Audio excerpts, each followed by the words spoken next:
शिवसेना पक्षात फूट पडली. उद्धव ठाकरेंचं पक्षाचं नाव आणि चिन्ह दोनही गेलं. त्यानंतर जेव्हा उद्धव ठाकरेंना मशाल हे चिन्ह मिळालं, त्यावेळेला त्यांचे शिवसैनिक जितेंद्र जानावळे यांनीच त्यांच्या हातात पहिल्यांदा मशाल दिली होती.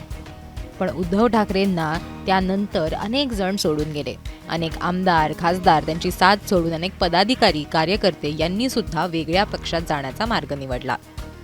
आणि आता उद्धव ठाकरेंना सगळ्यात पहिले हातात मशाल देणारे जितेंद्र जानावळे हे सुद्धा उद्धव ठाकरेंची साथ सोडून जात आहेत. उद्धव ठाकरेंची साथ सोडताना त्यांनी एक पत्र लिहिलंय. या पत्रात त्यांनी "साहेब मला माफ करा" असं म्हटलंय. या पत्रात ते नेमकं काय म्हणालेत ते बघूयात. "साहेब मला माफ करा. मी आपणाकडे शिवसेना उद्धवजी बाळासाहेब ठाकरे पक्षाच्या माझ्या उपविभाग प्रमुख पदाचा राजीनामा देत आहे. साहेब, गेली 6 वर्ष मला माझ्या कार्यक्षेत्राच्या बाहेर नियुक्त करून माझी राजकीय गोची करण्याचं षडयंत्र विभागातील वरिष्ठ पदाधिकाऱ्यांकडून केलं जात आहे. साहेब, गेल्या पालिका निवडणुकीत मी नोकरी, घर सोडून भाजपच्या विरोधात निवडणूक जोमानं लढलो. अवघ्या थोड्याच मतांनी हरलो, पण खचलो नाही आणि परत जिद्दीनं माझं संघटनात्मक जनसेवेचं, रुग्णसेवेचं काम विभागात चालू ठेवलं. डोक्यात एकच विचार होता की एकदा तरी विलेपार्ले विधानसभेतील माझा वॉर्ड 71 मध्ये विजयाचा भडका फडकवणार. पण दुर्दैव मला विभाग प्रमुख माननीय अनिल परब साहेबांनी गेली 6 वर्ष विभागातून बाजूच्या विधानसभेत म्हणजेच बाहेर ठेवलं.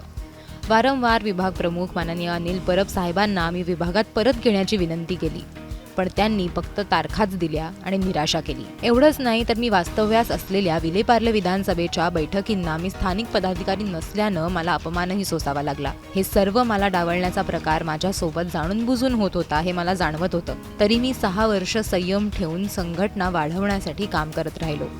साहेब, या बाबतीत मी आपल्याला आणि माननीय आदित्य साहेबांना मातोश्री येथे प्रत्यक्ष भेटून विभागात चुकीच्या पद्धतीनं चाललेल्या संघटनात्मक पद्धतीची व्यथा मांडली, परंतु आपणाकडून यावर अद्याप काहीच तोडगा निघालेला नाहीये. साहेब, आंदोलनात पुढे असणारा, पोलिसांच्या लाठ्या खाणारा, आंदोलनाच्या केसेसबाबत कोर्टात फेऱ्या मारणाऱ्या माझ्यासारख्या संघटनात्मक व सामाजिक काम करणाऱ्या शिवसैनिकाची जर ही परिस्थिती होत असेल तर नेमका निकष काय लावला हा प्रश्न मनाला भेडसावतो.